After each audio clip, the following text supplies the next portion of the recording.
आज हम तारीख के एक ऐसे बाब पर बात करने वाले हैं जो वाकई रोंगटे खड़े कर देने वाला है। हम सीधा 4000 साल पीछे जा रहे हैं, कदीम मेसोपोटामिया के दौर में।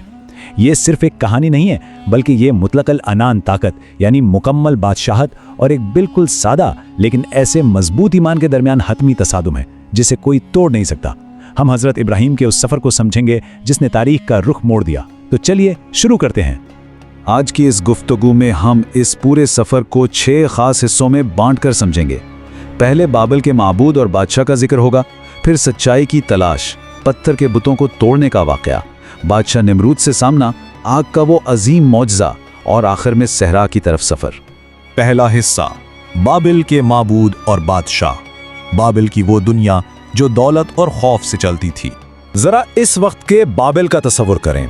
ये एक ऐसा मुआशरा था जो 2 बिल्कुल मुखालिफ चीजों पर खड़ा था, दौलत की फरावानी और शदीद खौफ। एक तरफ मंदिरों की मुआशत थी, जैसे ही मौसम बाहर आता लोग अपने देवता मरदूक के लिए बकरे और गंदुम का नजराना लेकर आते।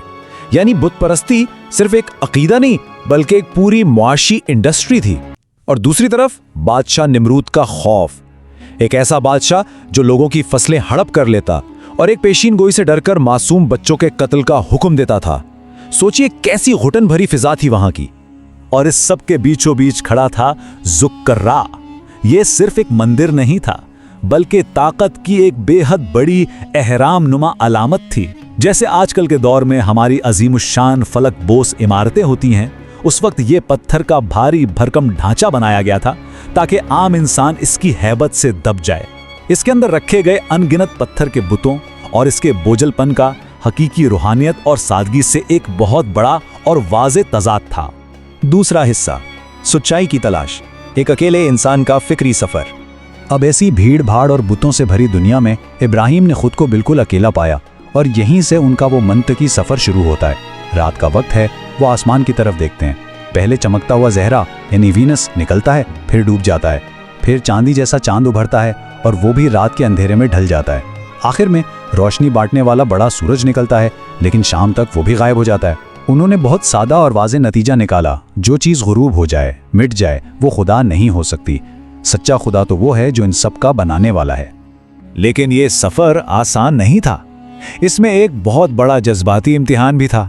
उनके अपने वालिद आज़िर, जो खुद उन बुतों को तराशते थे, इस नए नजरिए पर शदीद बरम हुए। उन्होंने इब्राहिम को धमकी दी, लेकिन इस शदीद मुखालिफत के बावजूद इब्राहिम का जवाब सुने। वो कहते हैं, आप पर सलामती हो, मैं अपने रब से आपकी मगफरत की दुआ करूंगा। कितनी अजीब बात है ना, गुस्से का जवाब इतनी इंतहाई नरमी और शराफत से। तीसरा हिस्सा, पत्थर के बुतों को तोड़ना। जब सच्चाई को अमली तौर पर साबित करने का वक्त आया, एक दिन पूरा शहर मौसम बहार का जश्न मनाने बाहर गया हुआ था। बाबिल का वो अजीम मंदिर बिल्कुल सुनसान था। वहाँ सिर्फ गोश्त के नजरानों की बदबू थी और वो बेजान खामोश पत्थर के मुजस्समे। इब्राहिम अकेले इस मंदिर में दाखिल होते हैं। वो अपने हाथ में कुल्हाड़ी लेते हैं और इन तमाम बेबस बुतों को टुकड़े टुकड़े कर देते हैं। लेकिन एक सबसे बड़े बुत को वो छोड़ देते हैं। क्यों? ताकि जब लोग वापस आएं तो उन्हें एक बेहद वाज़े चुभने वाला पैगाम मिल सके। जब लोग अपना जश्न मनाकर मंदिर वापस लौटते हैं तो मंजर देखकर उनके होश उड़ जाते हैं। हर तरफ अफरा तफरी। उनके मुंह से निकला, हमारे मुकद्दस माबूदों को किसने तबाह किया है? उनकी पूरी मईशत, उनके सदियों के अकायद, सब कुछ तबाह हो चुका था। उनके अंदर एक डर और शदीद गुस्सा था और उन्हें अंदाजा था कि ये किसका काम हो सकता है। चौथा हिस्सा, बादशाह निमरूद से महाज आराई, एक परहुजूम दरबार में अकायद का टकराव। अब कहानी मंदिर के सन्नाटों से निकलकर बादशाह निमरूद के शोर गुल से भरे दरबार में आती है। निमरूद अपने घुमंड में चूर था। उसने दावा किया कि वो जिंदगी और मौत दोनों पर इख्तियार रखता है। उसने वहां मौजूद एक कैदी को कत्ल करवा दिया और दूसरे को आज़ाद करके अपनी ताकत का मुजाहिरा किया। लेकिन इब्राहिम अपनी जगह अटल रहे। उन्होंने झुकने से साफ इनकार कर दिया। उन्होंने एक ऐसा चैलेंज दिया जिसने निमरूद को झंझोड़ कर रख दिया। मेरा रब सूरज को मशरिक से निकालता है, अगर तू खुदा है तो उसे मगरिब से निकाल कर दिखा। निमरूद वो मुकम्मल तौर पर बेजुबान हो गया। उसका घुमंड इस सादी सी मंतिक के सामने चकनाचूर हो गया। पांचवा हिस्सा, आग का अजीम मौजज़ा, दुनिया का सबसे बड़ा और खौफनाक इम्तिहान। इन अजीम आजमाइशों का सामना करने से पहले अल्लाह ने इब्राहिम को एक निशानी दिखाई ताकि उनका यकीन मजीद पुख्ता हो जाए। उन्होंने 4 परिंदों को ज़बह किया, उनके हिस्से अलग अलग पहाड़ों पर रख दिए। फिर जब उन्हें अल्लाह के हुक्म से पुकारा तो वो चारों परिंदे अपनी असल हालत में वापस उनके पास उड़ते हुए आ गए। ये देखकर इब्राहिम को बिल्कुल यकीन कामिल हो गया कि वाकई जिंदगी और मौत सिर्फ और सिर्फ एक ताकतवर खालिक के हाथ में है, और उन्हें इस यकीन की बहुत ज़रूरत भी थी क्योंकि आगे जो होने वाला था वो किसी ने नहीं सोचा था।